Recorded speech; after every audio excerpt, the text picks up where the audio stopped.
Hello guys, welcome back to my new blog. तो guys मैं जा रही हूँ आज पूरा महादेव, जो बागपत के बनेली कस्बे में स्थित है। तो मैं आपको इस मंदिर के बारे में बताऊंगी और यहाँ की क्या मान्यता है ये भी बताऊंगी, और यहाँ पे शिवलिंग कैसे स्थापित हुआ ये भी बताऊंगी। तो गाइस मान्यता के अनुसार कहा जाता है, प्राचीन शिवलिंग की स्थापना भगवान परशुराम ने अपनी माता रेणुका की हत्या के पाप से मुक्ति पाने के लिए पश्चाताप स्वरूप की थी। पौराणिक कथाओं के अनुसार महर्षि परशुराम ने अपने पिता के आदेश पर अपनी माता का वध कर दिया था। इसी पाप से मुक्ति के लिए उन्होंने हिंड नदी के तट पर घोर तपस्या की और भगवान शिव प्रसन्न होकर स्वयंभू शिवलिंग के रूप में प्रकट हुए।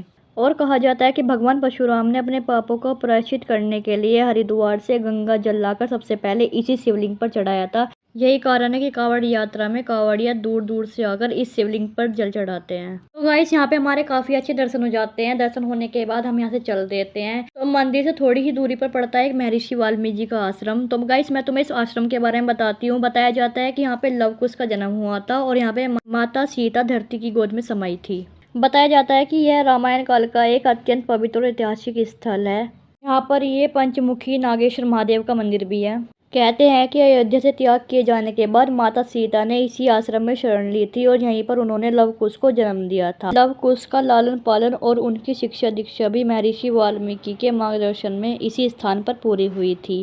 कहते हैं कि यही पवित्र भूमि है जहाँ माता सीता धरती में समाई थी। इस आश्रम में परिसर में माता सीता की रसोई, उनके द्वार, उपयोग किए जाने वाले प्राचीन बर्तन, एक पवित्र कुआं और एक स्थान भी मौजूद है जहाँ लव कुश ने महर्षि वाल्मीकि से शिक्षा प्राप्त की थी। तो गाइस यहाँ पे हमारे पूरे दर्शन हो जाते हैं खत्म और यहाँ से हम चल देते हैं अपने घर के लिए। बाय बाय गाइस, मिलते हैं मेरे नेक्स्ट व्लॉग में।